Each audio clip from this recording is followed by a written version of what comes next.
বিএনপির ভারপ্রাপ্ত চেয়ারম্যান তারেক রহমান ও ২১ টেলিভিশনের চেয়ারম্যান আব্দুস সালাম সহ ৪ জনের বিরুদ্ধে দায়ের করা রাষ্ট্রদ্রোহ মামলা বাতিল করে দেয়া রায় প্রকাশ করেছে হাইকোর্ট। মঙ্গলবার বিচারপতি এ.কে.এম. আসাদুজ্জামান ও বিচারপতি সৈয়দ এনায়েত হোসেনের বেঞ্চ ১১ পৃষ্ঠার এই রায় প্রকাশ করেছে। এর আগে গত ৩১ অক্টোবর তারেক রহমান, আব্দুস সালাম সহ ৪ জনের বিরুদ্ধে দায়ের করা রাষ্ট্রদ্রোহ মামলার কার্যক্রম বাতিল করে তাদের খালাস দেয় হাইকোর্ট। অন্য দুজন হলেন ২১ টেলিভিশনের সাবেক প্রধান প্রতিবেদক মাহাথির ফারুকী খান ও সিনিয়র প্রতিবেদক কনক সারওয়ার। ২০১৫ সালের জানুয়ারিতে লন্ডন থেকে তারেক রহমানের দেয়া বক্তব্য ২১ টিভি সরাসরি সম্প্রচার করলে পরদিন তারেক রহমান ও আব্দুস সালামের বিরুদ্ধে রাষ্ট্রদ্রোহের মামলা করে পুলিশ।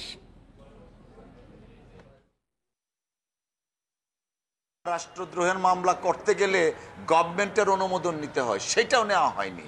অর্থাৎ তড়িঘড়ি করে রাজনৈতিক ফায়দা হাসিলের জন্য এবং জনাব তারেক রহমান সাহেবের রাজনৈতিক ভাবমূর্তি ক্ষুণ্ণ করার জন্য আর ২১ টিভিটা দখল নেওয়ার জন্য হয়তোবা এই মামলাটা দায়ের করা হয়েছিল।